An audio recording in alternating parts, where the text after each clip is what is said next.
and welcome to the Capital Gang. I am Oscar Semoya Msoke.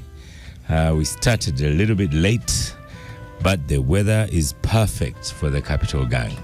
In the studio already, I have the one who got pole position, Honorable Kasule Robert Sebunya.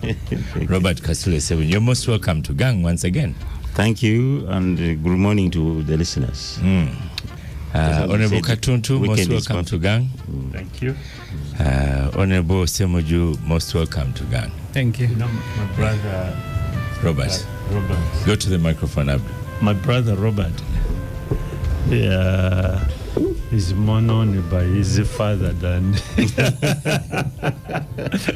he's the son of the late Professor Sebunya of the Corona Chibirige. Yes.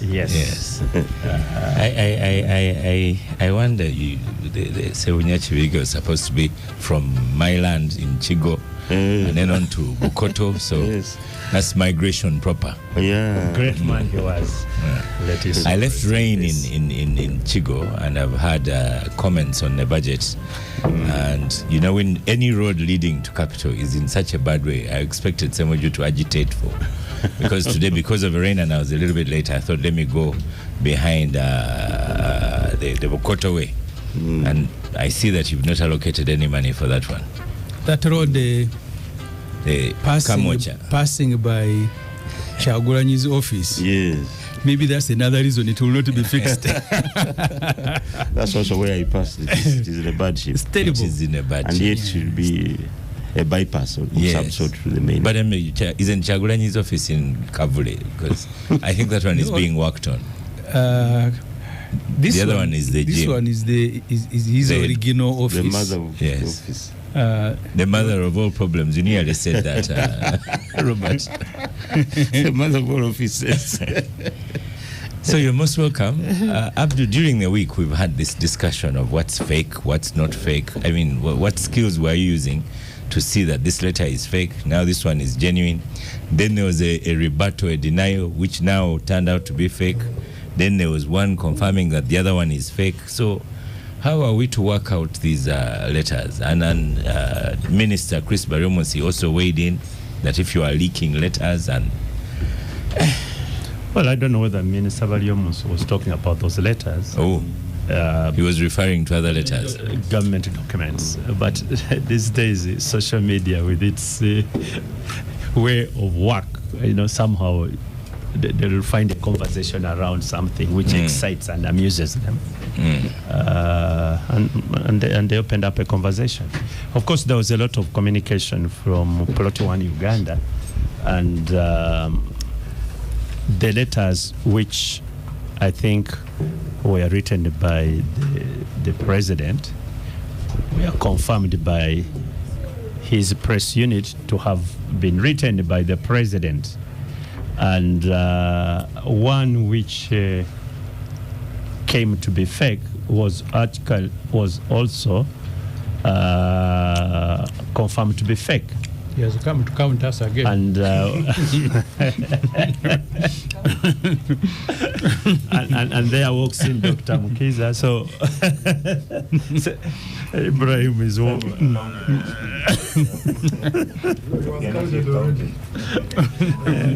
no. So yes, it's only one letter, I think, which to my understanding was said to be fake, and there was an official release declaring it. So I don't think we need to have so much conversation about it. However, if it were fake, like it was confirmed to be, the one who faked it knows the style of the one who could have authored. He's a very good faker. He's a good faker. Because he just knew the style and so on. And to many people believed it was correct, and they opened up a very, very long conversation about the contents of the letter, which turned out to be fake. But like all fake news, by the time it was said to be fake, those who are interested in those sort of things had enjoyed themselves on the social media. The first communication that said that letter is fake was also turned out to be fake. and it wasn't even signed. Press releases are not signed, actually. Communiques are the ones not. Yeah, it was some communique which are not. Somebody said there is no reference. You see, there are people who are excited with the contents of the fake letter. So they really wanted everybody to believe that actually a lot of people felt it was quite exciting. Exactly. So that was the reason. That was the reason. But to me, it's a conversation which is not all that very No useful. worries. Honorable Semoju, can presidents leak their own letters? It's possible. From my experience as a journalist, there are things that we don't ordinarily say, but it depends on which audience and the purpose. Journalists don't ordinarily say. Is there There are anything things we the don't journalists say. don't Yes, say? there are many things we don't. Which journalists? But I know for a fact. Honorable Katuntu, a lot of people on social media laugh at me for saying, hey, don't say that. I'm going to switch off your microphone. Yes. As you are about to say but things we all know. No, but I will not by say. the time you say they have already heard it. I will not say the details, Oscar. Yeah. But one day we should ask Wafula Ogutu. Because Wafula Ogutu is known to Museveni. There are days when Museveni called Wafula Ogutu to ask him, please, can you put for me this in the newspaper and quote anonymous sources? And it is Museveni. And we knew that this particular story has been authored by Wafula. And then we begin asking ourselves, the boss himself has written the story and is quoting anonymous sources. I know I will not go into the details of some of the stories, but I know that he will do it. No, but Semoju, you know that Pike has told you the same. Kabushenga has told you the same. Nkutu has told you the same. Yeah. You know, when they get the phone call from the big man, say, you, that story, and so on. That's why I was disagreeing with Semoju and said there are things we don't say. He has already said No. There are some of the stories. I have not said the stories. I have not told you that there are occasions when Museveni used to call Wafula and he says, can you help me publish this story? And then Wafula is quoting anonymous sources. So they also leak their own stuff. But also, Oscar, you need to understand that in the past we have had Museveni writing letters and denying them. Really? When Museveni sacked Tumukunde the first time, he denied. That letter was in the New Vision. And William Pike was in trouble. And at a press conference, Museveni was telling him to prove that it is him who had written the letter. That actually Museveni had sacked Tumukunde. But because Tumukunde was also close to the family, I think the family put him under pressure and he rescinded the decision, but he was unable to rescind the letter because he had already gone out. So in the press conference, he was furious. Why? I did not write it. A week later, Tumukunde is sacked now. So you can imagine. I think they sorted out their family issues and he got sacked. So Museveni can write a letter and then deny that he has written it. I know that for a fact. These particular letters, I don't know whether he authored it, but I'm saying it is also possible that he may have authored it and later denied it. But it's also possible that he may not have authored it because people, they can get the content because you can see how Museveni speaks. You pick from the old letters and put together a letter. But so the subject matter, what made this particular letter believable is that this was an ongoing story that was still growing. And therefore anything that came in the same line, whether fake or not, would be believable because it is a subject matter he had himself addressed by, I think, more than one letter. A third one wouldn't be unbelievable. It would be believable. Nobody would deny it. Nobody would deny it. So I don't know. So if you ask me whether the letter was fake, I don't know whether it was or whether it was not. Because I've told you in the past, Museveni has authored letters and then he has denied that he has authored them. In other words, you cannot deny or confirm, but you cannot deny strongly. There is no way I can say that the letter was fake because State House said so. Because I've told you, Museveni, in the past, he has authored letters. He has denied them. Oh, you're most welcome to the studio, Dr. Chris Mukiza. We'll have you in a hot seat very shortly. And I don't know if there are any fake letters that are going to sack you and say because of this census, Dr. Chris Mukiza must retire. Semuju will come back here and say that's a fake letter. But good morning to you, sir. Good morning to you, Oscar. How you wish him a good morning. You are sacked. But I said that would be a fake letter. And the gangsters, Yeah. that one would make me go and rest at home. Yes. For us, we are doing a noble duty service. I wouldn't lose any sleep. Okay. We'll have you. However, don't go. I have you lined up for census. But for now, this was a good morning welcome. Okay. Good morning, Lydia, Honorable Lydia Wanyoto Mutende. Good morning to you, Oscar, colleagues of the gang. Good to have you back. Dr. Chris Mukiza, you're welcome to gang. And in a very smart T-shirt of you, boss. Yes, I'm back. Last Saturday, I was in Mulanda to support OO, like other gangsters. Those of us were there to lay his mother to rest, and may his mother's soul rest in eternal peace. Amen. So we were, the quorum was there, Oscar, so we're happy that we were there. And you have recovered from surgery as well. It's good to see. Yeah, I also had healing. Yeah. I'm back loud and clear. Thank you. Okay, over to you. And I was counted on the first day at 2 p.m. So I thought Dr. Mukiza should hear that. No, Oscar, so in my village at home, Nabweya, Mbale City, Northern Division. Yeah. In my report to Parliament about the staff of the president, I gave them names of the presidential advisors, 123, and I said, but the newest are not on the list yet, including Honorable Lydia Wanyoto. We are coming up over in the financial year 2026-2027. No. I might be alive. There would be a supplementary. Okay. Honorable Robert. We are for the you're back on the microphone. And these fake letters. This particular one was so believable. It came out, the first lot came out leading to a public holiday, the census day, and it seemed to catch fire. But in all these things, President Museveni seems to be gaining. Whether fake or not fake, they are giving him a good profile. Yeah, but once the authority says the letter doesn't belong to them, there's no way we can insist that it is their letter. But maybe the content was so appetizing to the media.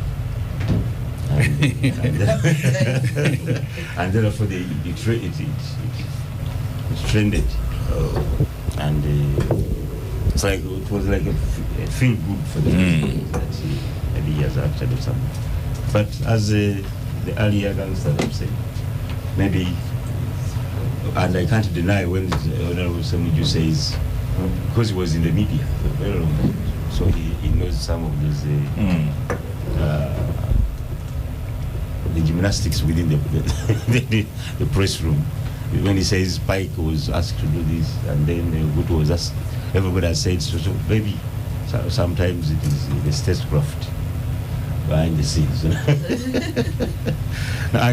If it is side effects, if it is accepted, because there are many letters the president authors as the fountain of honor. So once they deny one and they accept another, we go with what he provided. But at the same time, if you have Dr. Chris Baramonsi giving out a statement to government officials, stop leaking letters, then it gives you another angle that maybe these are that maybe these are genuine letters, and maybe they are letters in process and people leak them before they are even signed. Yes. So, and on gang we've had Agatha. By the way, happens. Yes. At the Observer, I did the very first story about Global Fund. The embassies that are contributing to the health sector, the Republic of Ireland, I don't remember the others, they met at the UN office and authored a letter to complain that Global Fund money was being misused. So the person who gave me the letter gave it to me before they had signed. But the meeting had taken place and they agreed on the content. So what was remaining was to sign, and then the letter go to government. So Professor Omaswa, I had two because the meeting had taken place. Professor Omaswa, who was Director General of Health Services, and it was hot news, was all over how I had deceived. Thank God, 2 weeks later, the report of the Price Water Coopers came out, and Global Fund was a scandal of industrial scale. So these letters, if you get the opportunity to get it even before it is signed, and you're a very active media person, you already have content. Yeah. Some of them maybe are annoyed civil servants. I mean, it has happened. Remember, Minister, is it Kazinda was which ministry? In the Office of the Prime Minister. Office of the Prime Minister, they've had leakages there. But it's a worldwide phenomenon. It's a phenomenon, and exacerbated by social media. Yeah. People are very fast. They track the documents. They arrest them before they reach the destination. So some of those things happen. And this time with social media, government has no control. Not even other governments in the region or global. Yeah. Is it possible to trace who leaked? Tracing the one. It's also very difficult. Sometimes, yes. Sometimes, yes. Yeah, especially if because you see, letters are received. So you can see at which stage it can be leaked when only the first person has received. Yeah. Then certainly you will know, depending on which stamps are or if it has not been received anywhere, then the author leaked it. Some of the letters which are copied to different offices, you may not easily know who has leaked, which office has leaked. And to those of us who have received leaked documents, we now protect the office that has leaked. For example, you'll find that it has been leaked 5 offices, and you got it from the third one, and they ticked it that was the third one. So you have to manipulate that tick, and you actually give it to the first one. And somebody will think it is the first person. And there are so many things that go on with people who handle leaked documents. But Oscar, also, once you say information is leaked, you even sometimes make it more popular than the topic itself. Yes, the topic itself is given more More curiosity. But by the time you have an information leaked, you know that it is going to attract public attention. Otherwise, if you think it isn't, whether you leak it, it will be of no consequence. Yes, Lydia, you onto the microphone before I ask Dr. Mukiza if he has been disturbed also by leaked letters in his organization. These leakages have kept the Speaker of Uganda, or Uganda's parliament, in the news, whereas this could have died down, and then they find out whether it is true or not. But it's like it has given this story legs. Yeah, I used to remember the days of WikiLeaks. You remember WikiLeaks? WikiLeaks. WikiLeaks used to be the one to give us hot news, and it got some people in trouble. Is it still hiding in an embassy? But it's still battling. The WikiLeaks. But now, you see, with social media and the advent of the fourth revolution of IT, we will always have such information in the media. Parliament was in the media when we were still analog. You'd find it every Daily Nation, whether in Uganda or even in Uganda, that weekly topic, headlines had to do with the government and Parliament. So with social media, you expect Parliament. It's one government institution that is in everybody's sitting room or household, on phones. All of us call our members of Parliament. So it's not just about Right Honorable Anita Among. It is about the institution of Parliament and what it means to people. And just see what has happened this week about the taxes and the budget. Every newspaper you're opening, every social media, even those who don't pay the taxes, they are shouting, Parliament has killed us, even when they don't. So I don't know whether I'm wrong, but that's what I see. Because in the whole of the country, it was everywhere. So you guys, it's about the institution and the work they do.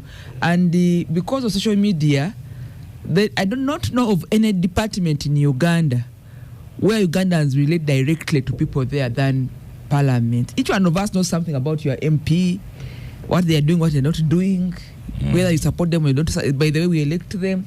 So whatever they do is we are wired. And now, in many trading centers, I don't know, Honorable Kanut, whether you have bought TVs, but many members of Parliament, in many trading centers in their constituencies, they've bought TVs for soccer because youth and the pool, this pool. But beyond the soccer, Arsenal and I don't know Manchester, and then the pool tables, people watch Parliament. Parliament is live on some of the TV channels. So it has been very exciting for the health. It keeps. I was in Kitugum. There's a time when I was also in Yumbe. You can't imagine. By 1 o'clock after prayers, people were watching Parliament. My MP's there, he has not come. He sees it's there, and I was at a restaurant.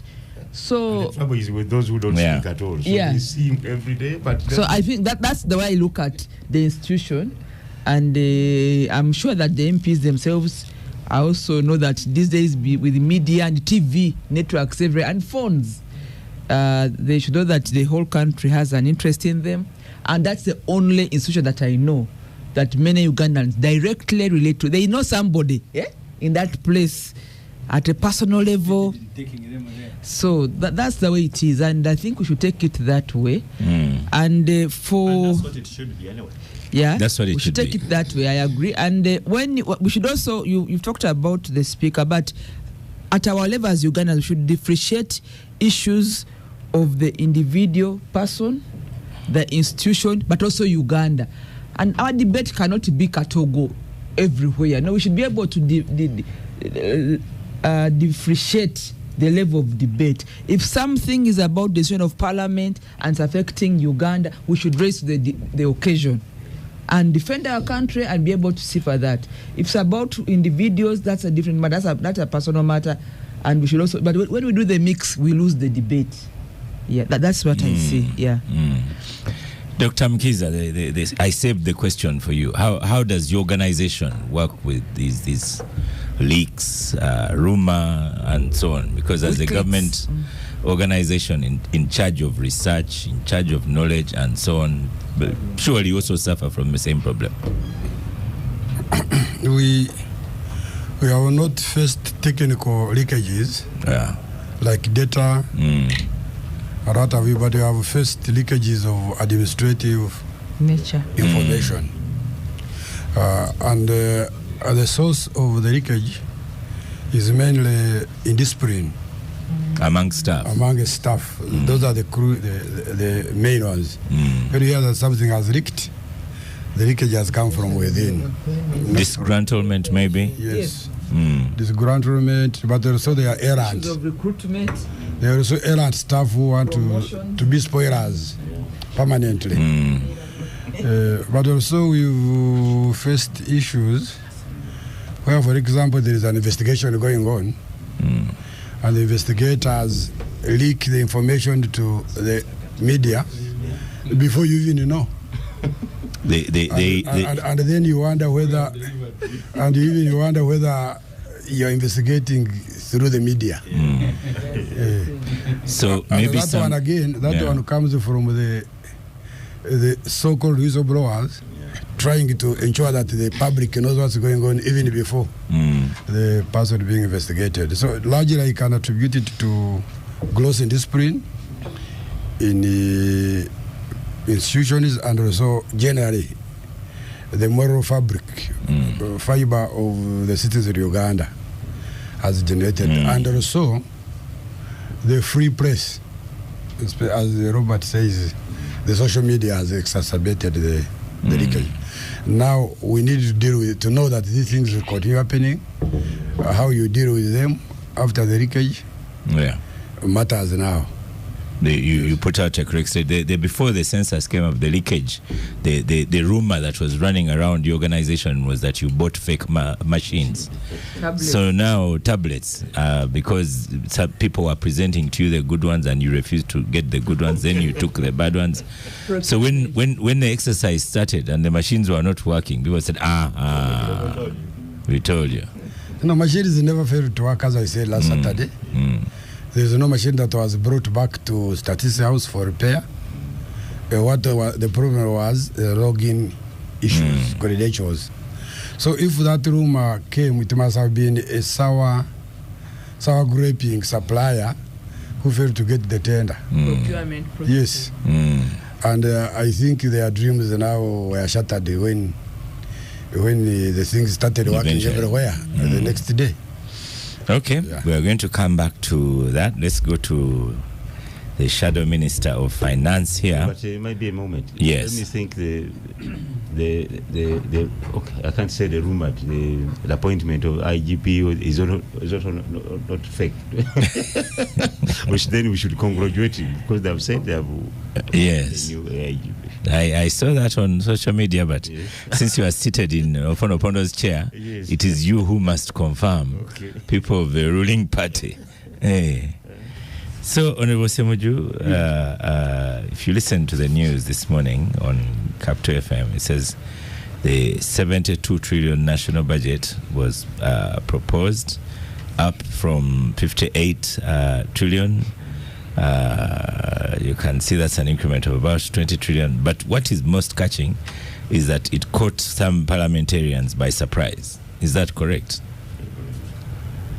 Not necessarily.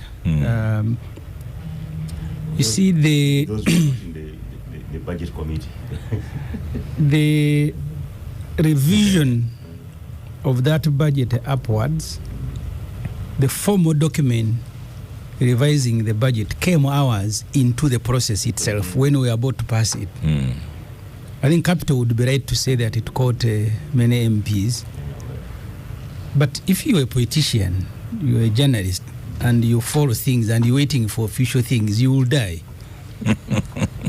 Because you all knew all along that you will die. Yeah, you will die of heart attack. Heart attack.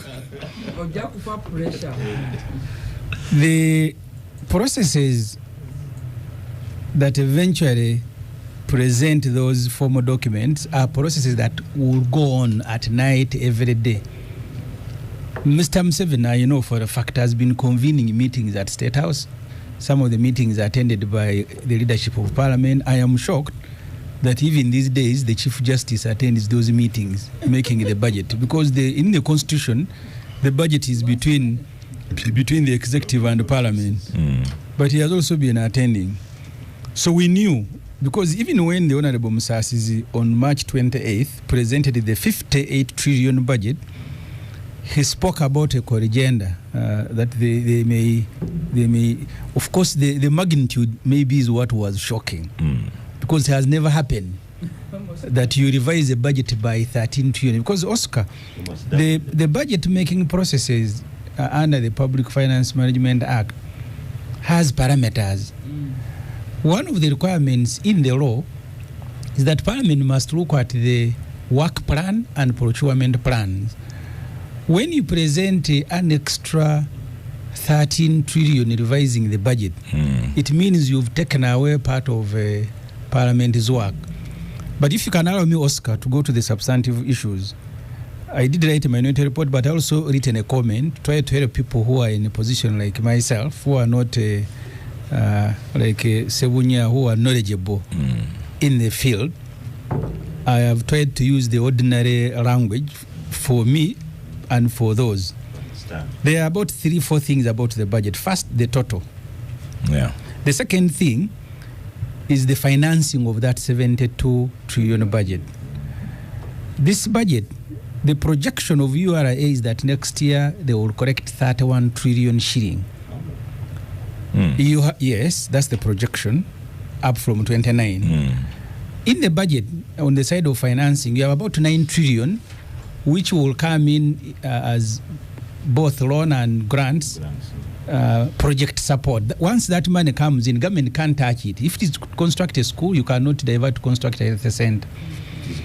And then the rest of the money, about 32 trillion or even more, is going to be borrowed from commercial banks here, from other countries, from all sorts of sources. But the most interesting thing for anyone to note is that You have tax projection next financial year, 31 trillion. Now I have moved from the financing to actually the real spending, because you need to understand this budget is going to be spent on what? The biggest item in the budget is debt servicing at 34 trillion. 47% of the budget is going to be debt servicing. It moves from 18 trillion of last financial year. And that's why I was warning MPs that every day you keep passing loans here, you must understand the implication. I actually, in my own ordinary way, since I'm not an economist, I will not be blamed. I think Uganda is bankrupt. But you are fit for Papa. Uganda is bankrupt because you cannot be correcting 31 trillion and then you are debt servicing 34 trillion. In my own view, you are bankrupt. You have to go and borrow. Of course, bankruptcy means other things. So that's the biggest item in the budget. Then the second... But it assumes that we will collect the 31 trillion. We don't. Last financial year, we collected 23. Instead of 29. Instead of 29. This financial year, the ones that we are about to finish, the target was still 29. By the third quarter, we have 3 months to go. We had collected only 20. That's why the URA had conservatively put the projection at 29. But Mr. Museveni and the Chief Justice and the Speaker and the rest of the politicians who are meeting, they shoot the project because they want their items to fit in. So the projection is academic. URA cannot correct that money. But also interestingly, even the one they intend to borrow, there is a document I've forgotten. I don't know if Musas brought Means of Finance to Parliament. And he said they went into the market to borrow money. They couldn't. The external market, he said now dollar and pound, you're borrowing at 10%. He said, please, we need to tighten. We can't borrow money at 10%. So the second big item after debt servicing is wages, which is now at a trillion. I mean at 8 trillion. And for me, the point I was making to Parliament were the other things that you are going to finance using the budget. And I put a list coming to about 5.4 trillion. Because you're going to pay government workers 8 trillion. You buy them vehicles, you fuel them, you replace them. And there are all sorts of items. Donation now has gone, which was most controversial. Nearly NRM MPs lynched me. The donation is at 160 billion. Inland travel 711 billion. Travel abroad 100 billion. You have special meals about 300 billion. So the total of all that comes to 5.4 trillion. And I told Parliament we cannot continue borrowing. We are a country that is highly indebted. So instead of further borrowing, we remove all these items from the budget. And then even the wage bill itself, I did say here, if I recall, I was in Kenya recently, they are reviewing their wage. And the guidance from the president is that we need more technical than support staff. And I gave the examples in Parliament. When you appoint one RDC, he comes with 3 staff, a driver, a secretary, and a escort. So in Kenya, it is now vice versa. The president says 70% of the public payroll must be of technical people you cannot avoid. Because but these younger people can drive themselves. I told you, Katuntu here, and you know it. All the time I met Honorable Gerard Sendaora, he was driving himself, even when he was Minister of Finance, and with no escort. He was moving in a car alone, driving himself. And you appoint young people. They also have some other younger people who, instead of being in gardens that they are driving RDC, that they are escorting, give them pistol, take them to Kawet and train them. But another DC, because it's now status. When he's arriving at a function, someone must be following with a gun to show that a big man opened the door. Useless things for a poor country. So I told the Parliament, all those things we can remove them. But don't MPs drive themselves? They do. I do. Yeah. I said you can remove them from the budget and then stop the borrowing, because further borrowing, we are going to a crisis. The debt now, public debt, is at 97 trillion, which is 52% of our 184 GDP. And then I was on the issue of the the wage bill. And I said, there are many people. I looked at the staff of the president. At his residence now, he has 1,300, including all sorts of people you can never imagine. Presidential advisor on chicken, presidential advisor on egg, presidential advisor on kanyareru. Look for my name. No. Yeah, certainly because you, I had to look for it there. Looking for my name, and then you didn't find his it. name was not there. And actually, I told the Parliament that you have 123. Yeah, you have 123 presidential advisors, but there are 3 more coming. No. That's the number that is known. Sometimes even State House doesn't know. They were complaining in their document that the president has big staff. Sometimes we are praising them. They have no qualification. Because we got a butcherman, kusasira, they are all there. Where there is supposed to be qualification, they have put in any numbers. That's the payroll of State House. I am telling you, these things are in the document. They are not from my head. This is a special finance minister. Of course, for me, I try to understand these documents because maybe others understand them. I try to read to understand them.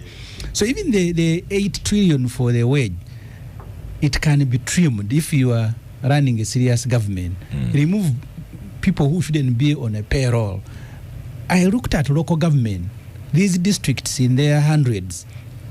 The budget for local government now is 6 trillion.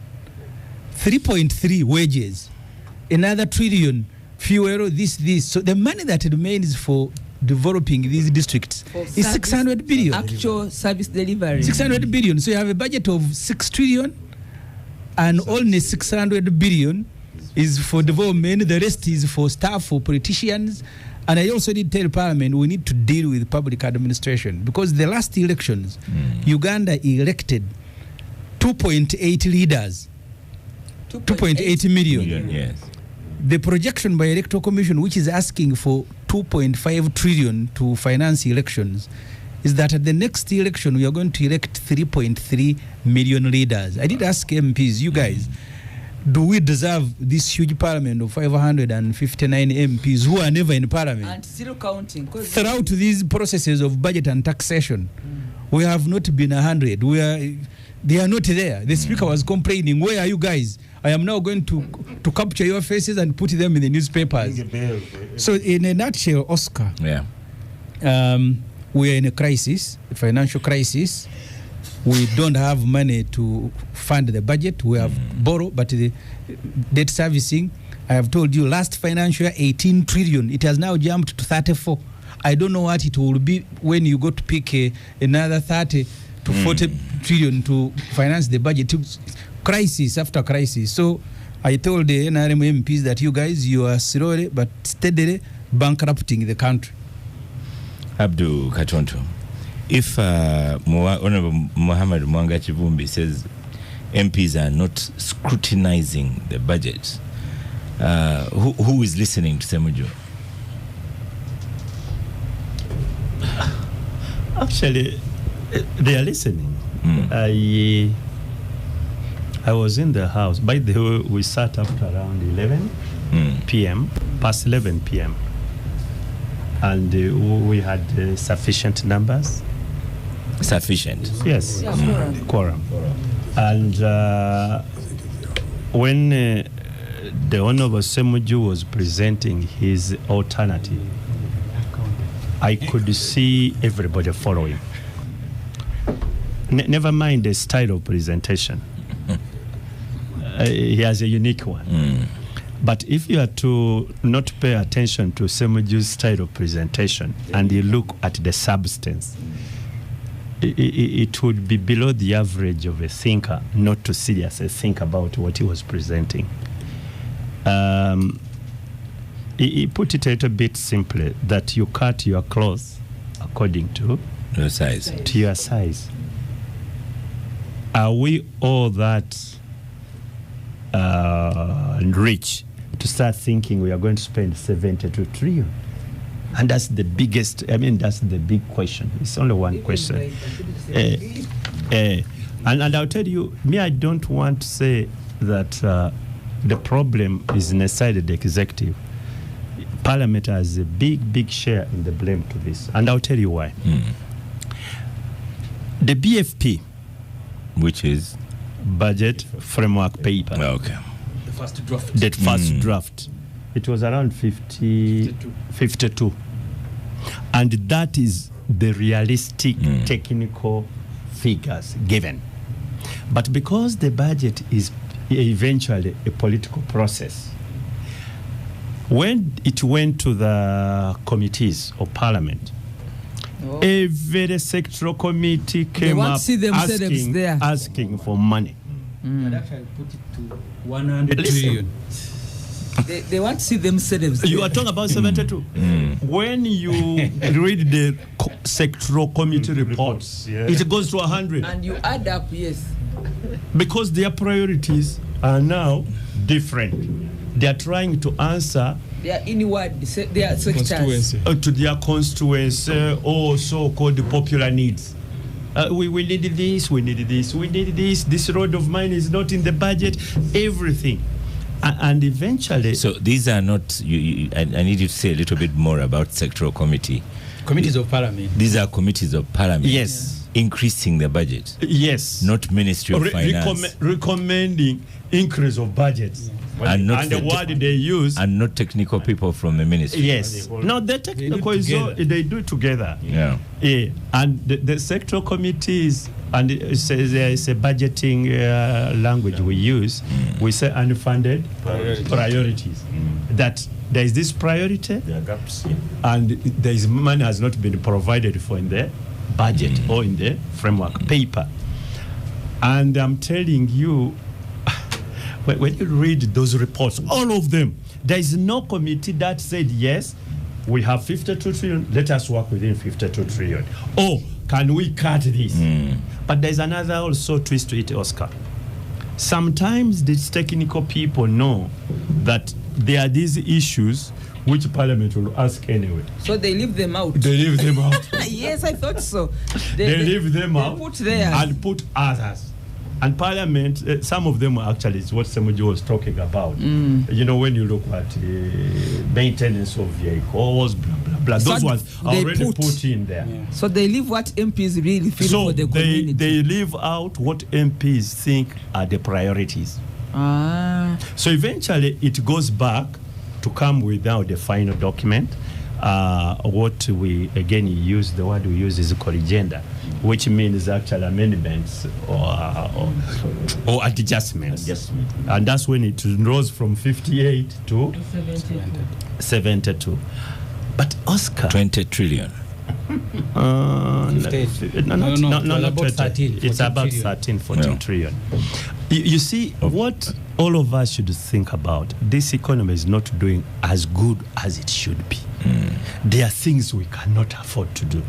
And Ibrahim here ably brought them out, item by item.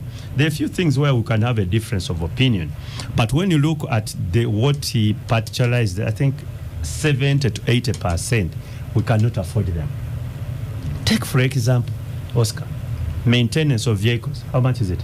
Maintenance is 130. 100 and what? 30 billion. 30 billion. One financial year. Yeah. Yes. So let me ask you, which vehicles are these?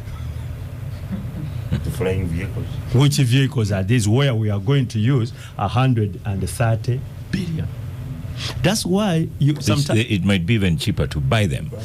That's why Keith, let his soul rest in peace, objected to giving MPs vehicles because they were saying, okay, all MPs should have vehicles.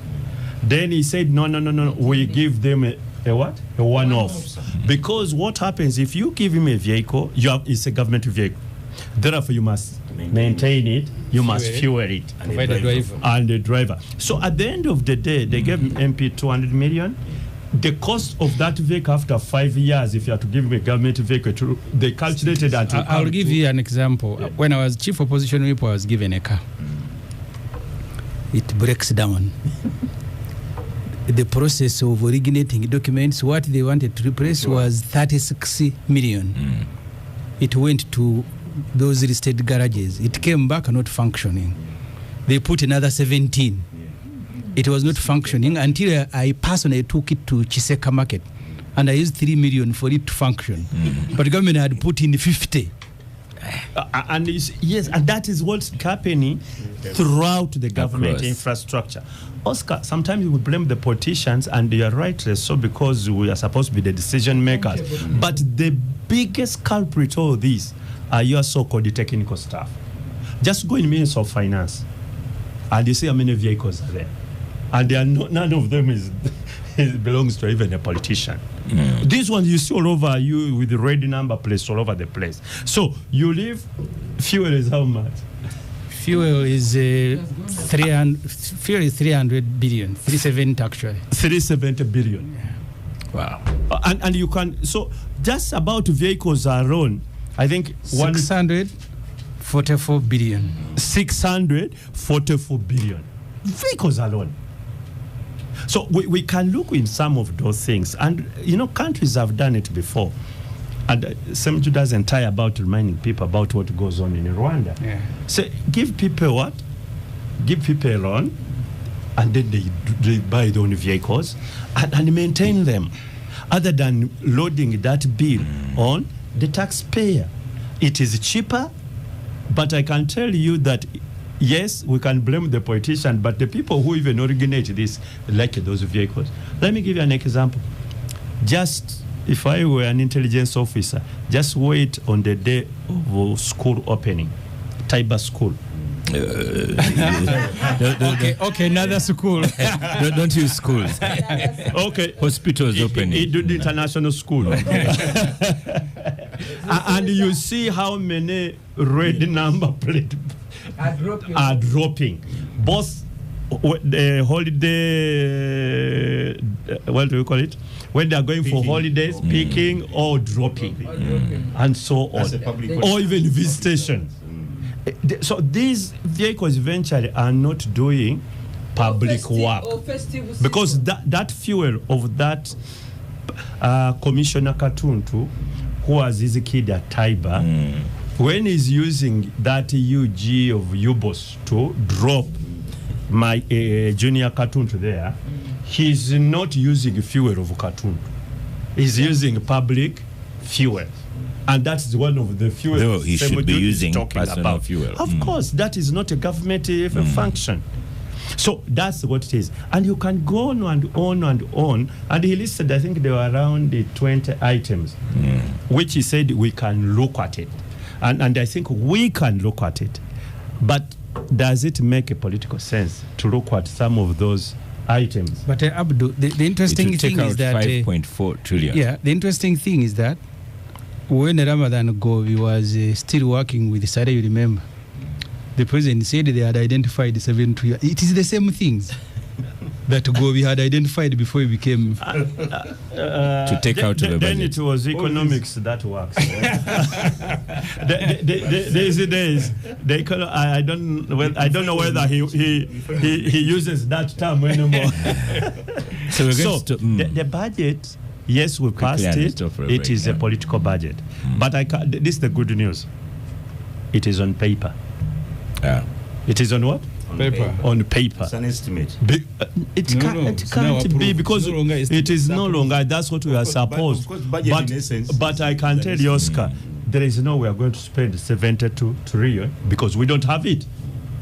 Instead, these people who are planning, like Dr. Mukiza, should know that their worker plan, yes, you've covered, you have this budget, but no, Ramadan is not going to use all that money because you will not have it. So during the process, we are going to have what they call budget cuts, non-release, or half releases. They are coming. Okay. The issue is, if we know it is coming, why do we go into it anyway? Let's stop for a break, and after the break, I'll ask Robert Kasule Sebunya why government would wish to borrow from private entities. The Capital Gang on Capital FM. Capital FM's Capital Gang, in association with Uganda Martyrs University, making a difference.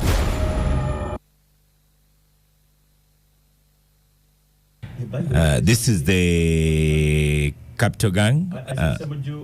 Talked about the meetings. Okay. And on this one, I have to come in and explain. Go on very quickly before Robert comes in. Yeah, because why the Chief Justice attends. Yeah. Chief Justice went to defend his budget with the Speaker. They The matter was resolved. Go to the microphone. But even in documents of Gobi now. Honorable Semjan, you need to be on the microphone. No, because Yes. you see, the 120 under Article 128. Yes. The judiciary is self-accounting, and it deals on matters of budget directly with finance, and finance is the president. You get it? Yeah. So the chief just getting involved in the budgetary meetings, that is normal. It is constitutional because it's judiciary is supposed to deal directly with the president. No. We are talking about completely different things. Okay. What you have said about the law is correct. That they will prepare a budget of the judiciary. Yes. The president will make a comment. There will be a meeting between them. Yes. But if you look at all the corresponding documents from Gobi, every changes they make, they are copying to Chief Justice. So he has been now made part of the budget making process. All the documents I will show you, it's not just a meeting that he has gone to deal with his own budget, but the rest of the budget, he's involved. So these meetings that have been taking place in the State House and he has been there. Construction of a port. Yeah. No, even in Parliament. Even in Parliament. They might cut the judiciary budget. Even in Parliament itself. Finance the other one. Even Parliament itself, the leadership of Parliament should only stop interacting with the president when they are dealing with the budget of Parliament. But they are part of all these items they are squeezing in. So them and the Chief Justice are involved in what they shouldn't. That and I have a different opinion. That you prepare a budget and go and approve it yourself. You can't. Okay. So, Robert, but if government is borrowing, we're looking at another aspect. If government is borrowing from the private sector, it means the private sector is not going to have any money. Yeah, because government borrowing from the private sector, of course, means they use instruments, bonds, treasury bills.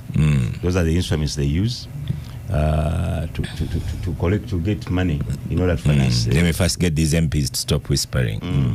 So they use instruments, bonds, treasury bills, and so on. Treasury bills. Yes. Why they say it is from the private? Okay, squeezing out the private sector. Yeah. Is when these bonds are very attractive to even banks. So government goes and borrows where banks would also compete. And therefore, the banks would not prefer to borrow to an individual with such high risk when they can borrow the money to government. But Robert, bonds, treasury bills, that's like Bank of Uganda Direct, even though you channel it through your account. But if the government is saying, I will borrow from Stanbic Bank. No. Oscar, if you look at the way even the debt servicing is structured, as he said, they borrow through Bank of Uganda, but they also independently go to the banks and borrow. In the budget, what they will borrow through Bank of Uganda is 10 trillion. They usually put very good words. Domestic debt, Bank of Uganda. But then they also have another 10 trillion that they will go and borrow directly. So they will borrow through the Bank of Uganda 10 trillion and then go to the banks themselves and borrow another 10 trillion. So you're talking about 20 trillion that will be borrowed in that fashion. And there's another one which is quite important. The 10 trillion which is being borrowed, and it came on the floor. Directly from the banks. From the banks. 90% of those banks are all foreign owned. Yeah. Foreign owned banks. Yes, meaning actually we are borrowing from foreigners. Because if you borrow 900 billion from Stanbic, you have actually borrowing from South Africa. You get it? So back to you, Robert. And then eventually that money, because these guys repatriate their monies. But Robert, if the government has taken a borrowing of say 10 trillion, it means Katuntu's business, Katuntu and Sons Advocates cannot access a loan. Or he can access a loan, but at a high interest. At a high interest. But if he cannot access a loan or access a loan at a high interest, it means that he will not be able to pay the tax needed to get the other 31 trillion.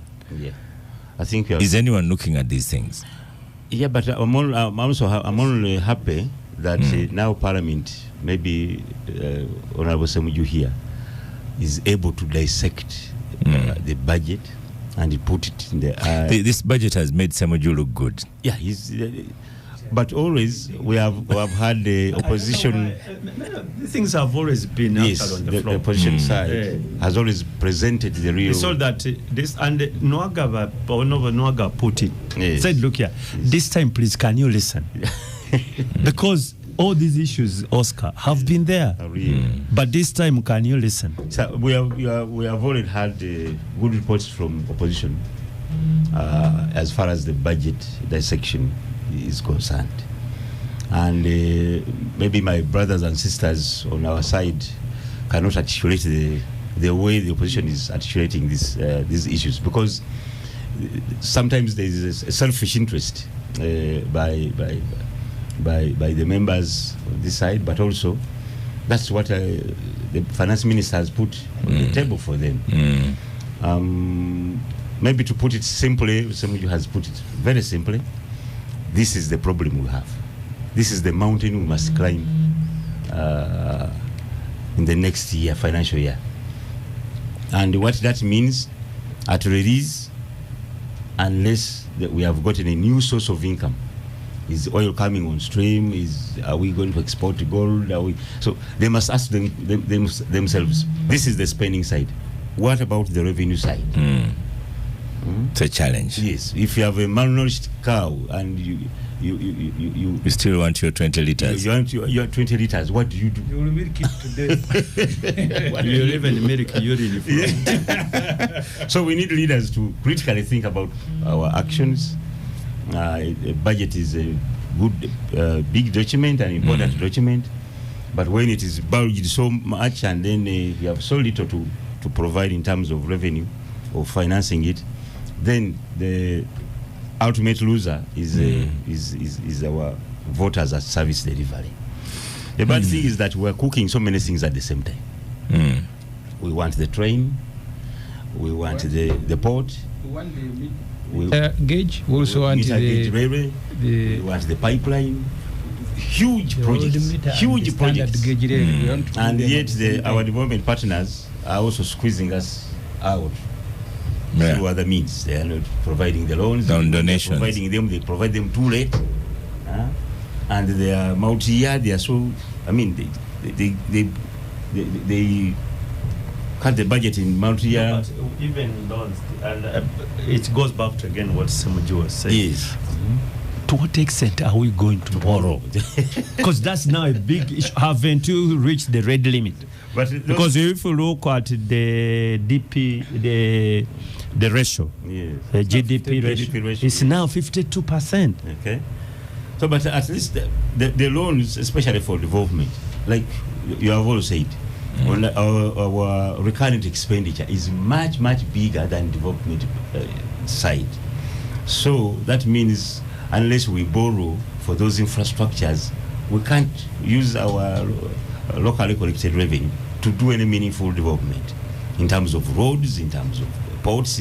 So sometimes it goes without saying, where else are you going to pick money to do a road in Koboko, like the one that was commissioned yesterday, 110 kilometers towards the border. So I think, as you have said, the only way is to cut our cloth according to our size. The bulged administrative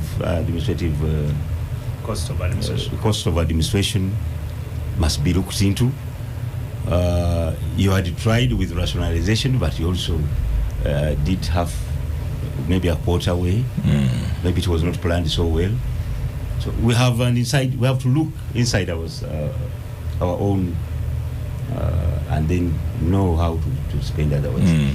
Here's a cynical man, Dan in Kampala, says adjusting the budget to 72 trillion. The last moment is just to make the debt to GDP ratio appear below 50%, to give leeway for borrowing. If it remains at 52 trillion, then it will be 62%, which appears too much. Okay. I know. The budget has nothing to do with interpretation. Budget has nothing to do with the GDP and debt. No. That's it. Yeah. So, but what I credit for Parliament, they know the items, and Samuju has helped to itemize what the budget is all about. Put it simply for them, these are the items that we are going to spend money on. So what do we do? We make them bigger. Should we? Are we going to expect all this revenue to come from the public? No. The finance bills that you passed, do they amount to that increment? They are going to bring in that much, the excess of 14 trillion. So those are all questions for Parliament. With the 52. You had failed to. No, in fact, forget about the in fact, the last financial year, not this one ending June, the one that ended June 2023. Yes. With the supplementary, the budget had become 54 trillion. Yes. But the actual money available was 43 trillion. So you had 43 trillion. But the budget had been made. That's the money that was available. actually for spent. spending. Yeah, it's spent. Spent. So I think it is with the Parliament and then the executive. It has gone now. Now, as I've said, also the judiciary has come in. So it is these three arms of government to control the appetite. But the judiciary will not help control because they believe they are underfunded. And that's, as Abdul was saying, they are in there to make sure no one is cutting anything. And when they go there, they are also urging, say, please, we need more money. Money. Yes. So, at the end of the day, Oscar, this is Uganda. And we must manage our appetite on spending. We must, as you have said, maybe IFRIS will help streamline some of these sources where money has not been collected. And for our traders, this is an indication that IFRIS and others other measures that Revenue Authority is putting in place must be actualized. We must make sure that we pay our portion of taxes in order to fund this budget. Otherwise, Kenya will not come in to help us, or Congo. We must make the money here and spend it here. Yes. It's interesting when you say we must pay taxes. A lot of people think that paying taxes is, again, for you leaders, it is just for you people. But that's a discussion that we should have at some point this year. Yes. Lydia, and what they have said is, let us rethink when we appoint RDCs. Why don't the RDCs drive themselves? They are driving within the same district. They don't need They'll tell you there's also job creation. But you recently appointed deputy RDCs as well. These are young boys, young youth enough to drive themselves. We must find ways of cutting costs in order to fit. So, Lydia, do you think some of these things Semuju has been agitating about, can they be cut? For example, travel, per diem, because that's again another thing that came up with the parliamentary exhibition. Saturday, you must make sure that he moves to New York to defend the public servants. We have our public servant salaries are so suppressed that maybe this is the only privilege. They have improved, by the way. To if they drive the government cars. I think the word Go on. is to be frugal. Is to be frugal because you cannot give somebody a job which requires travel and you say don't travel. But to be frugal with the resources. If you're in the Ministry of Foreign Affairs, there's no you're not going to travel. Uganda is not an island. Uganda is part of actually they have even statutory obligations. They have committed. Our country has committed itself to international obligations. We've signed out to EAC, to COMESA, to African Union. So there's no you can say now travel is banned. I mean, yes. I think the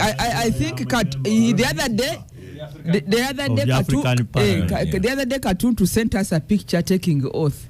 So for the next 5 years is going to be, and you cannot miss Uganda's voice at the AU. We are part of the African Union. So my point is that I think maybe we could give him $200 for per diem. Frugal. But I mean the cost of hotels in South Africa, you don't ask Katutu to stay on the street. By the way, one time they tried to go to stay in cheaper places and they were mugged. You know what happened? They are mugged. So but that's not me. They were mugged. But Katutu, I'm right. So very right. So now, I think we should talk about being frugal. So when you say frugal, what do you mean? Because Semuju, in frugality, I said you can save 5.4 trillion. Now, you on this table, you are one of the most powerful people in the country because you go to SEC. So are you going to collect this list from Semuju? The next time you're at SEC, and say, guys, this time round, let's listen to these people, and we save 5.4 trillion. All that 5.4 is going to be saved. But he said, look at these particular items. Okay? Yeah. We can rationalize them and come with realistic figures. Okay. So let's equip the point I'm going I saw some of the list of expenditures. For example, what they call expendables, stationery, toner. You see, you've bought people tablets like Dr. Mukiza has done. Then even for internal memos, you are all photocopying, you are doing double expenditure for government. So for me, if you say frugal, you can have a paperless organization and communication. Only use the toner and paper, maybe for backup hard copy.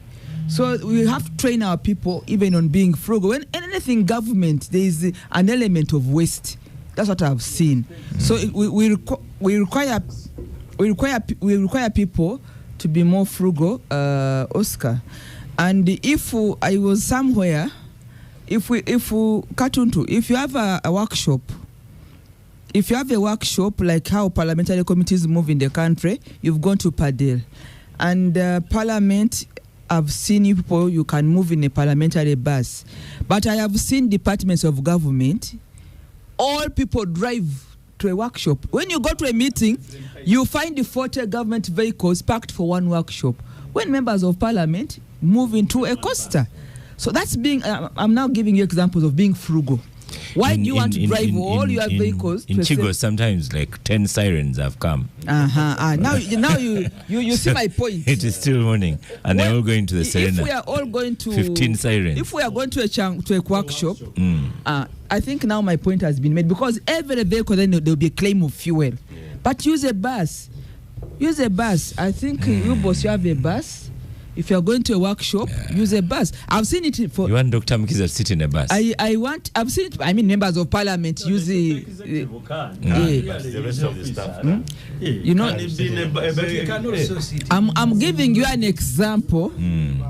I'm giving you an example, Oscar. I have seen, and that's why I have seen it with frugal. Yes. Those 10 sirens, when they come, you can imagine. Road, then they park at Sena. Then all their escorts are also seated around the car park and the gate, probably hungry. Look at just no. Let me tell you, when time for lunch comes, even the staff are entitled to lunch. The escorts, and you know how much lunch is at Chigo Serena? Plate. They count plates. It is 45,000. 70. What? Sometimes 100. 100,000. So when you hear special meals, those are the sort of things. So finally, another example. So that on a national day, let me give this example. On a national day, call it Labor Day or Heroes Day. The venue is one. It's a national day. What is so difficult? I've seen members of parliament all converging at parliament, sit in the bus, go for the national day and come back. But we have government officials. Everybody is driving. Yet they know they're going to make a return journey to the national day. So you reach the venue, either it's Fort Portal or Mbale, you find the whole field is full of vehicles. But each of those vehicles has drawn money, fuel from the government. There's servicing, maintenance, and then the meals. So I think that the point of frugalness, yes. Institutions, agencies should buy buses. No, I'm saying. First, wait. I'm explaining being frugal. And Kasule Sewunya is in charge of delivery. That was the point of because and my sister Lydia is in charge of planning. Yeah, but you are stubborn. Planning Authority. I'm at the national. Yes. So Lydia, you're saying you'll find my name at the planning authority, but that's what we plan and advise. And for example, Kasule, let me make a correction for you. There should be interagency relations. I do not think that the Prime Minister's office, commissioners and directors, you can go to Parliament and ask for a vehicle for a national day, and they say buy yours. They will give you a vehicle. They will give you one bus. Okay. For them, they take one. Yeah. Even ministers can use at a venue. Thank you. That does not make you a less Ugandan. I'm talking about being frugal. But Kato talked about planning. We planned, but Ugandans, you are very stubborn. You want your titles. You want to spend what you have not, and so we leave you with it. Because maybe we need to review the pecs of government, because people are so tight to their entitlement against what we have in the basket. Because Dr. Mugiza here, on appointment, he has his privileges. But again, when they get these offices, they add the others. Every ED now, I don't know about Dr. Mugiza, but every ED, every commissioner now has a lead car and the backup. But these vehicles have government number plates. So who is funding those? Who is funding lead vehicles? Thank you. Being frugal. Thank you, Lydia. Dr. Mkiza, do you have a lead car and a back car? No. Okay. I don't have, and when you have a function... Is it part of your entitlement? So you're being frugal? When you have a function where many staff are going to, we have two buses. One was bought in the Census of 2002, the Suzu bus, and the other one Census 2014. And that's where we convey our staff to that function. But for me, because I can easily be called anytime when you have gone for a workshop, then I have to move in my vehicle. We are entitled to security, but me, I move with my security, my bodyguard in my car. No lead car, or no for car. Because the good thing is that I'm a practical economist. Yeah. Talking about savings, we are doing a digital census, and I've told people that this is digital census strictly. So somehow there was a procurement of stationery which came, even having passed through the whole process, Solicitor General. Then I saw I needed monies further. I called my management team that this one I can't sign the contract, and I saved about 476 million. That's the way to go. So the CEOs should be prudent in implementation of their mandate. That's what I say. And regarding working together, yes. For example, this census, all the vehicles in 146 local governments, districts and cities, were not hired. We reached out to Electoral Commission, they gave us the vehicles for registrars. We reached out to ISO, they gave us. So every district, yes, has those vehicles.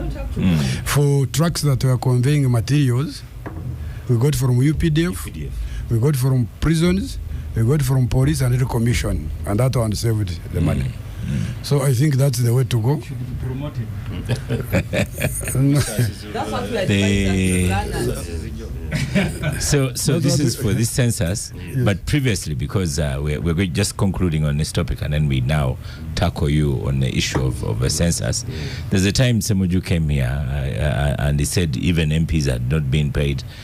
So when you are faced with such in bits, so when you face such circumstances, how has your organization gotten on?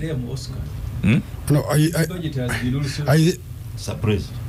I want to recall what Honorable Katonto said. The budget passes on paper. Yes.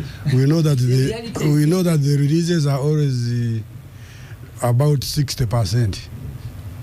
Yeah. And every ministry, institution, and even Parliament, I heard them crying the other day that the Secretary of Treasury reduced their allocation as if it's... So you cut your coat by the size of the clothes you have. So of course we need a budget. If resources are found, Everything is funded, but when there's nothing, then we prioritize. Okay. And maybe if there are critical issues, areas to address, you push them to the next financial year. And that's what we normally do. We change work plans in the course. We repurpose and then adjust. And on to the census, Abdu here says that you had a challenge because everyone knew a census was coming up, but the money was not there. It wasn't even in the budget, but So it was there, they removed it, it came through supplemental. It had to come through supplemental. that is what they call it purpose. Oscar, the interesting thing, we have an election coming up in almost a year. Yeah. And The Electoral Commission funding, yes. asked for 2.5 for 3 years. But even that, the 400 they have given them, they had to go and kneel down and negotiate. It came through a agenda at the last minute. The one of the census. Yeah. I think their initial budget, if I recall, was about 600 billion. But they put maybe 50. Then they had to bring a supplement, I think, where they put 300. I don't know how much it has come to. From what I see, Dr. Mkiza does not want to complain about budget today. Yeah. But I will complain after. When I have delivered. But it's all about planning. Yes. Because you see, we all knew after every 10 years There will be census. And we need it. and you need adequate resources in time. Yeah. But because we use this, a cash budget, we Our priorities are different. We pay as we go. pay as you go. But the budget items are away. Now we are looking at census. Let me also do, Lydia, let me do a quick poll here. Lydia, you have been counted. Yes. Yes, I was counted on the first day. Excellent. Robert, you've been counted. On Saturday. Okay. OSM, you've been counted. No. Me, I was counted. Abdul, you've been counted. No. No. The answers are yes or no. No. Semuju, have you been counted? Yes, I have been counted. So today, at least, it is not so bad. Mukiza, have you been counted? In the studio, it's 99%. Hold on. Dr. Mukiza, have you been They counted in counted? my household on Saturday. On Saturday. Okay. So 2 out of 6 have been not counted yet. What percentage is that? What percentage is that? It's not 99% as Lydia is saying. You can Maybe a 70%. You can do the percentage, but this is not a representative sample.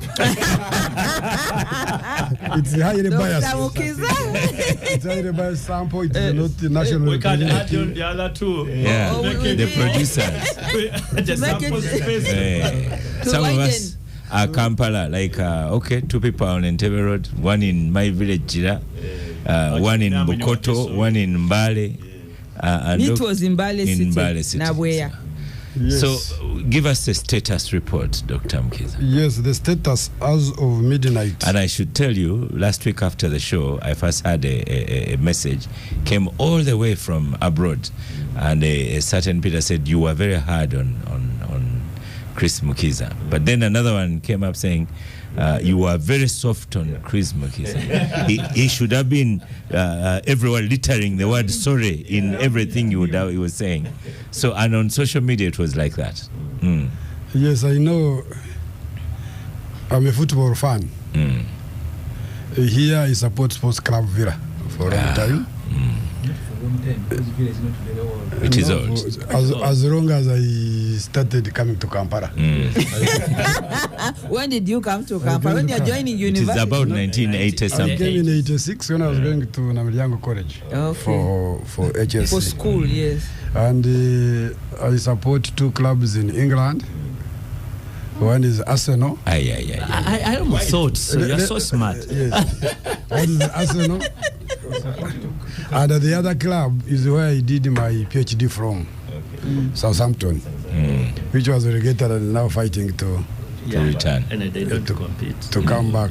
Yes, because my children are playing in St. Mary's. Now, as football fans, find a lot of blames. I want to sack the coach as soon as yesterday, even when he makes a mistake from the beginning. You wanted to tear a striker who has failed to, they call it a sitter, We are the ones who observe mistakes more than the players and the coach. We just want goals. You want goals, and I feel the passion of those fans. And yes, that's a good one. You know the good things that Wenger did for Arsenal, building the Emirates now from a small high valley. I used to win, but when he started failing to take the Arsenal club Champions League, the brain came. Wenger out. But we forgot exactly. Now, what I'm trying to say is that I realized and accepted the anger. In fact, I saw your veins were like as if blood. If somebody had come and touched the blood and ooze out, and the reason was that Ugandans want to be counted everywhere. It has caused attention. Yes, apart from these carrots, which are from Abul Katuntu's region, they have Njirinkaru, that they can't be counted. That the conch gospel. Then the self-styled Jesus. They are from Bugwedi. You have who don't want to be counted. Yeah, apart from those, every Ugandan wants to be counted up to today. Yes. And so we felt for them because first I think the thinking was that we would finish the whole country in one day. But we explained why we had a public holiday and 10 days. Today is the 9th day. Now, after 8 days, we targeted to cover 10,470,066 households. And this target came from two things. The census of 2014 had 74,000 households. So we looked at the growth rates and the rate at which households grow. We also did mapping, listing of households in the process, and we saw a growth that would take us to 10.5 million households. So that is the target. And on the end of 8th day, we are at 83.2%. What many households? These are 8,715,369. We're at 83.2%. Every day I have been counting 1.2, 1.3 million households. Every day. I see from yesterday, from Thursday to yesterday, it has gone to like 1.1, which means the curve is as is expected. Our production frontier is like this because the numbers are. No, but he's watching me. You explain like this. You talk about the curve on radio. So the curve is going down. Listening to you. The curve has reached up the peak. is now coming down. Yes. Don't say so like this. We are remaining with less than this footballer. 2 million households from our target. However, 2 million from your target, and in 1 day, 2 days. 2 days. Yes, that's what I want to say. Yeah. However, some districts have already surpassed 100%. They have completed. No. From the projection. From the projection, now they have gone. Bodaka, they are a number of those districts. And what does that mean? It means that they are unknown households that we are discovering in the census, and that's the purpose of census. Today, full count and get every household that was not known in the statistical framework known, and we are encouraging them to continue mopping, and even if we reach 150, after that we shall update our geography and mapping. Oscar, sorry, I took a stab here. You see, when they were distributing food during COVID, I went to interact with the EPDF, and they told me they were surprised there were households in taxis. So they come to Bukasa where I stay, and people are just they drive in the evening. That is their household. So are you going to count those? No, those ones we counted them on first day. That's a floating population. The floating population, even street children. Yeah, we counted them on the census night, and all of them, there were 8,170. Yes. But you have someone on Twitter for in Imbaleste we have street someone children. saying, but this census, truck drivers, street kids, and travelers are counted at night. But someone found that his shop during the day can't be counted. That you must go home. I leave home at 7 and return at 11 p.m. Yes. But you have a household. But you are not. You have a household. These ones have none.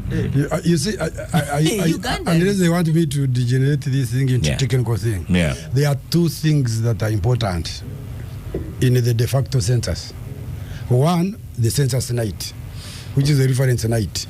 Even when our enumerators come to you, Oscar, today, they will not be asking you who stayed here last night. It is on the Thursday night, because that's when we took a snap picture. Yes, because there was a holiday. Remember, there was a holiday. I waited; they didn't come. So the night, which people stay there. Secondly, is what the second is what is a household. A household is a group of people, not family members. A group of people who sleep under one shelter and eat from the same pot. Dwelling. The dwelling. Now, go on.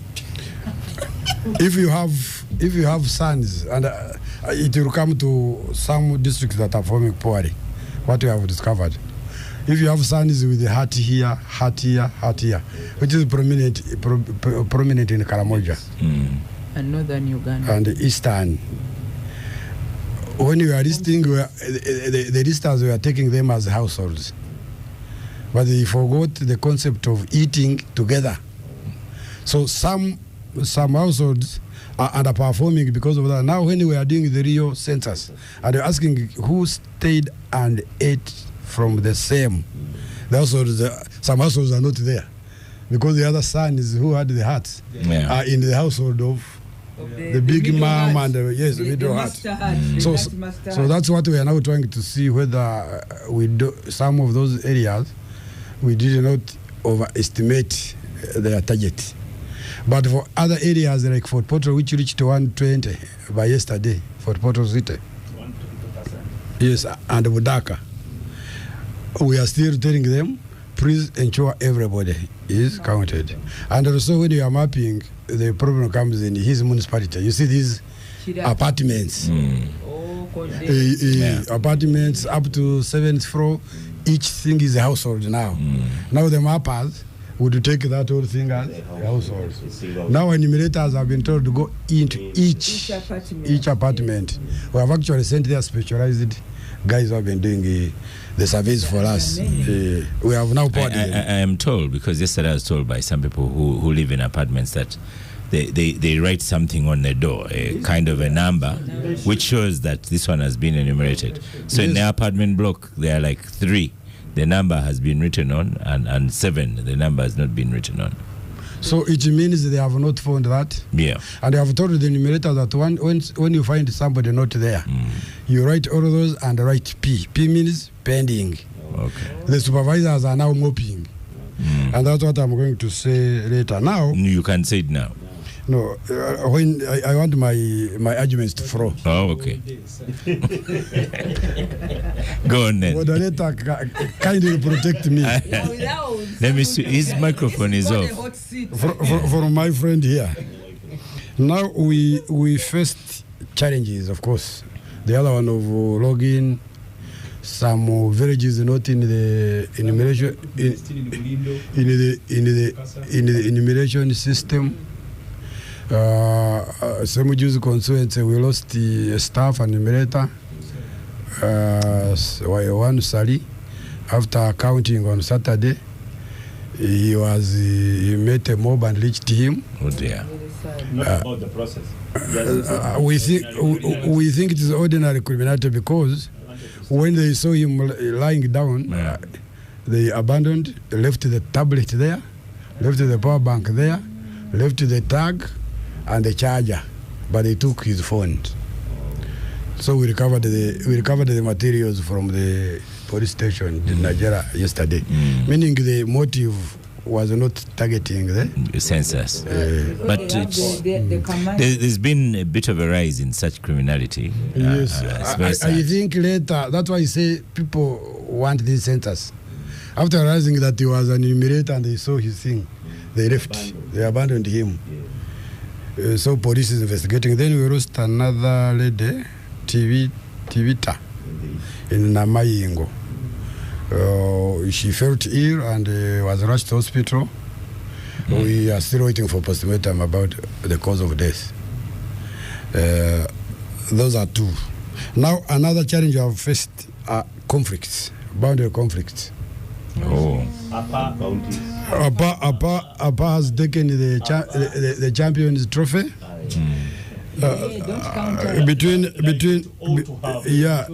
Between Ajumani and Amur. Those ones took a long time. There is a Palaro Parish between Amur and Guru district. There is Ombechi and Legu. Yumbe calls it Ombechi and Legu. Obong is calling it Kali and Waka. They have different names, but they are the same villages. Same area. So those ones now enumerating them is now an issue. Then the last conflict area is Nyamisingira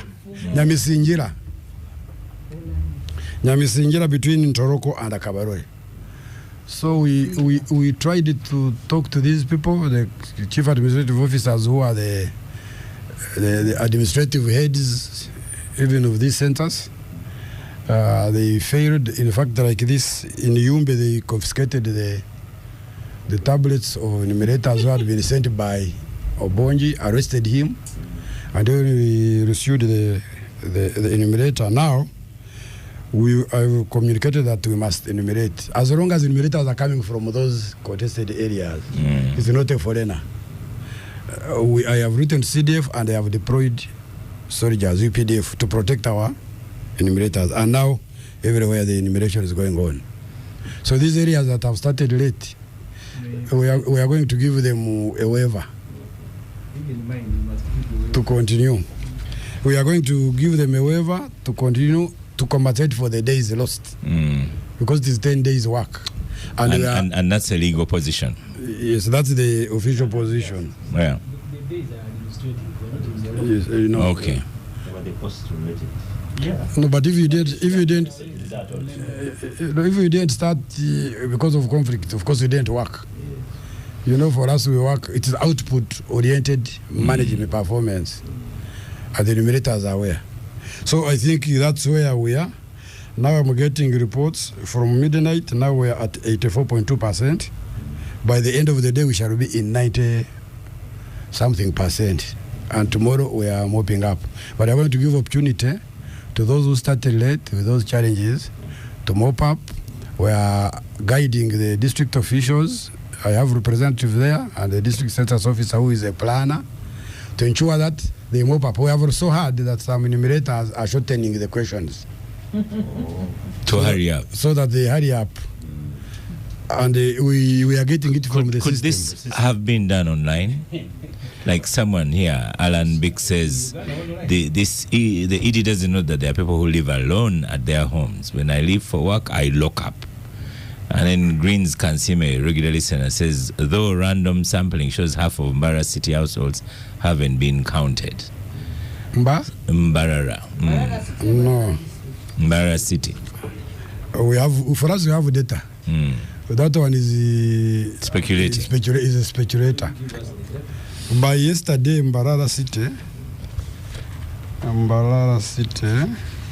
you can check. I'll give you the performance of Mbarara city. The online can't work in Uganda context. The reason, the internet penetration, there are 3 reasons. Internet penetration is still very low. Even now when enumerators are sending data, they have to move to a place nearby. So you would leave those ones behind. Secondly, we need the physical addressing system.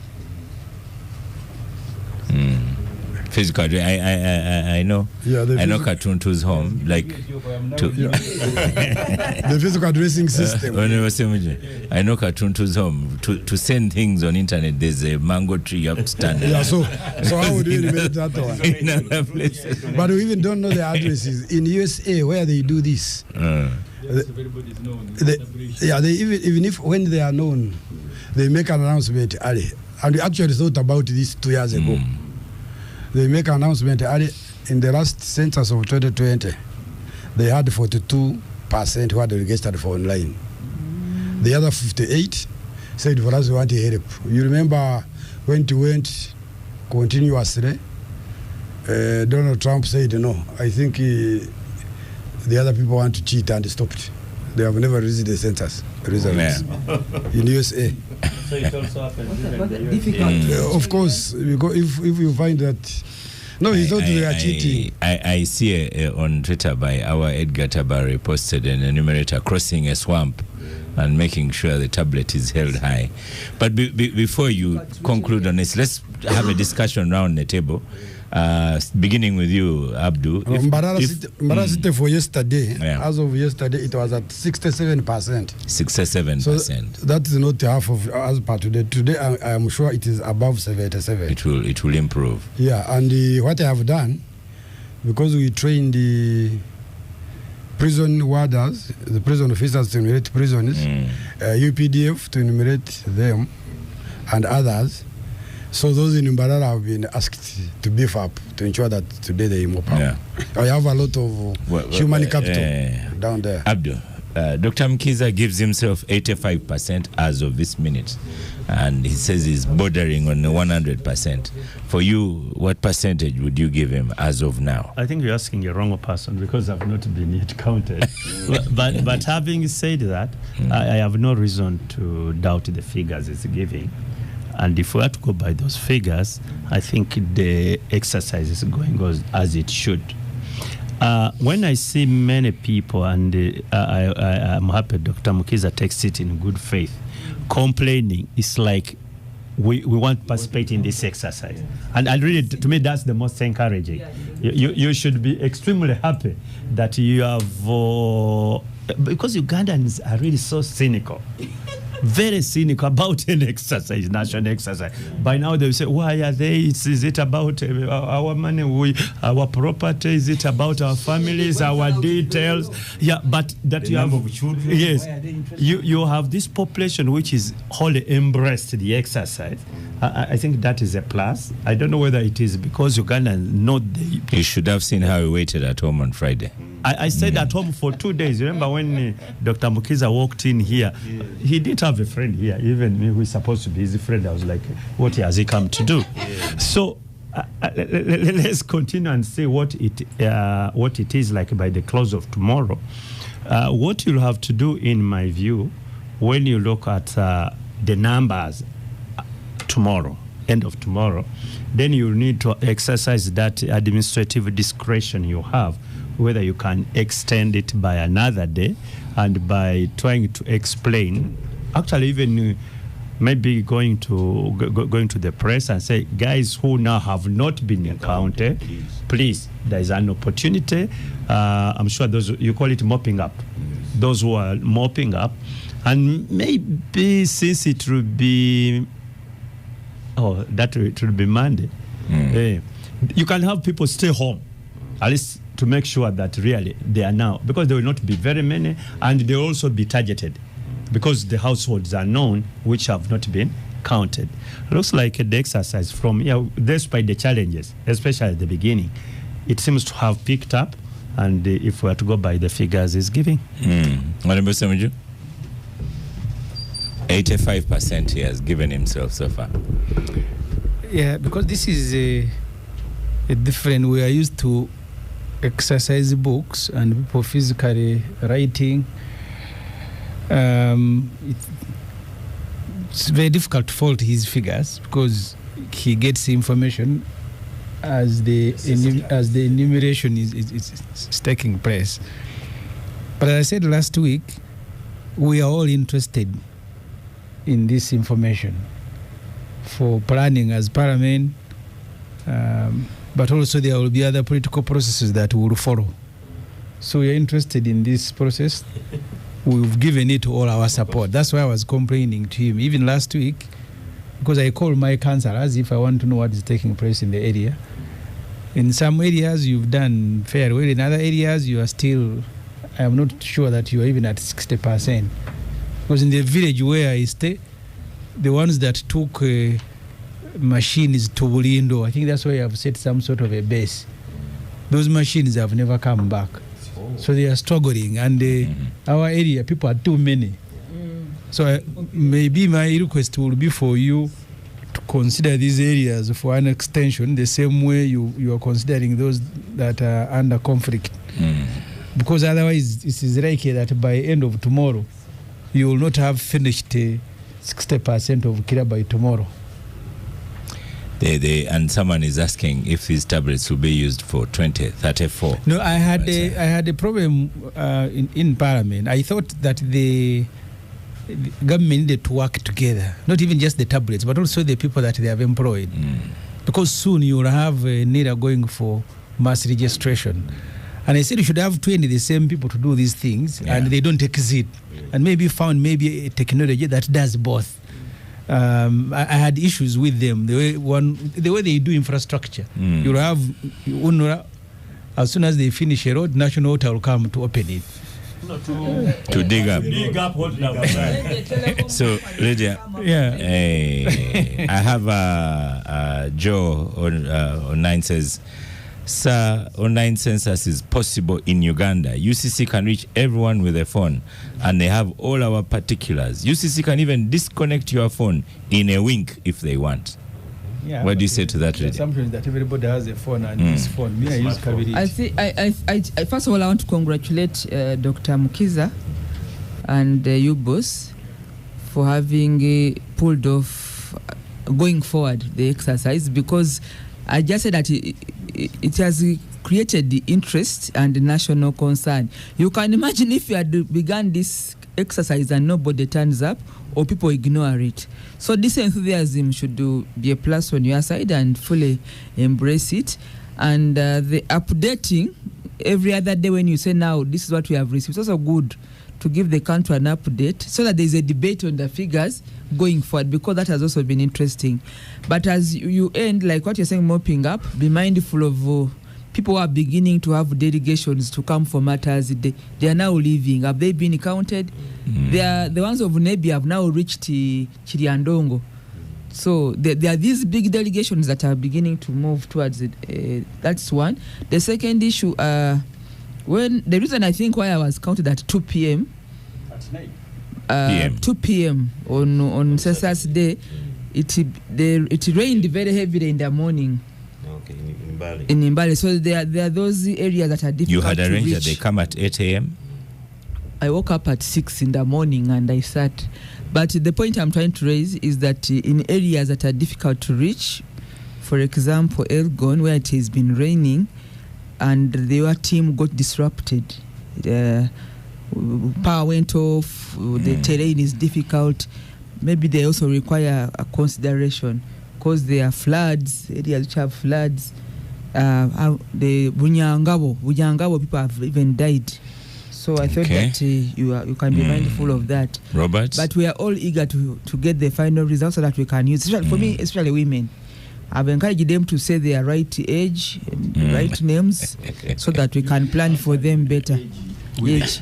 Actually, with the age, you have to encourage them to say the right age. Right, because the age is important. Well, what about the man's salary? And also their names. What about the man's salary? I'm not so sure whether you would have got the right answer. I have run a very aggressive campaign I about haven't age been counted. Is that question there? It helps to plan. It is there.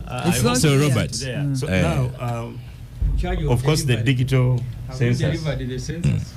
The digital census is a plus, real time, and maybe if it were analog, maybe we wouldn't have the statistics already coming in. So that is a plus for UBOS and for Uganda. But just as I've said, just like some Jews constituency, densely populated. Nansana municipality is densely populated. I don't know how far they have gone. Hey, so those areas. Yeah, we have. You still have interest in answer. For the people. Go on. For the people, they must be counted.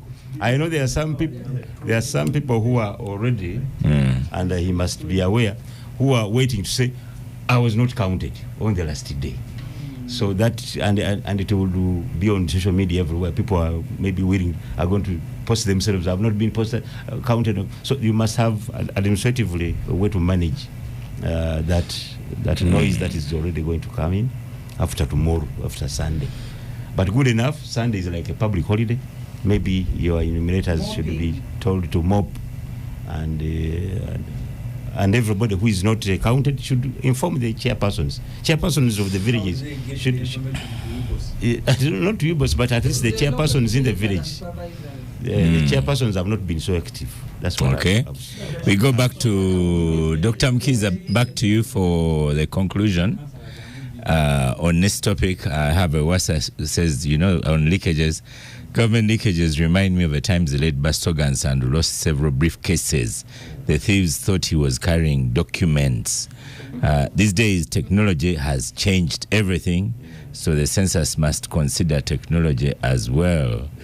Then the gentleman dispute says people with capability transact with the Electoral Commission when the register is being updated. So that is possible. Public sector institutional coordination is critical to save resources. That's Mike in Kampala. So your own microphone, final word. Yes, I want to thank you for your input. We are user-oriented. That's one of our core value. And we want to produce demand-driven statistics. The suggestions you have made, the administrative consideration of those who started late. Sorry, there's this one says, as an enumerator, I spent 9 days using my money for training. Now again, closing 8th day today, I'm using my money. Nothing has been done even at my home. So what reassurance can you give him? Yes, every enumerator will get his money and directly, no intermediary. Okay. I think why it is delaying is that the officials at the district are sending details of these enumerators with their telephone numbers. Now, if the telephone number comes in a different name, of course the e-cash doesn't. And we wanted them long ago. Yeah. Ensure that the telephone number is registered in your name, not even your mother, because it will be a different person. Yeah. So that could be all the districts. You are concluding. All the districts could. So we are going to consider that for his constituency. I think the Nansana area is complete. We have today taken all the enumerators to Usukuma. Usukuma was Usukuma in Nansana. That one towards Matuga was the one which was still lacking. So we are on the ground and eyes are on the ball. For my neighbor here, we are going to comb. Those in Kasokoso. We are going to deploy, and the Kasokoso is doing well. The only problem is around Nigeria there, in those flats and Burindo. I don't know whether Burindo is part of your area. So for those who have not been counted, reach to your LCs or reach to me. Now my phone or Didaka's phone who is there. Now I want to go with the address. I have a representative in every district. I have a district census commissioner representative who is getting those people who have not been counted. What have you? So from here, Dinaka is what? Is a commissioner? Oh, you said Dinaka is here. Dinakas is a senior public relations officer, who is the one who gets those things coming to me. Okay. So we are going to. So you can come and mention his phone number here. Come on air and mention her phone number. For sure, you have now spoken on the gang. Yeah. Thank you, Census Commissioner and the moderator and all the panelists present. My name is Didaka Sokoth, Senior Public Relations Officer, Uganda Bureau of Statistics. My number is 0755 34 2128. This is the one for WhatsApp. That's the one for WhatsApp. Okay. The alternative is 0773. It was okay to give one. 2128. Thank you. But data cast before you go get his physical address and him, because they are the ones who have not been counted yet. So that as we live here, somebody will respond to your questions. Okay, so thank you very much. Any parting word? Yes, the parting word is to thank Ugandans for their enthusiasm and their support. The enumerators you have seen this enumerator in Uyende. Swimming. Yeah. Trying to reach the household.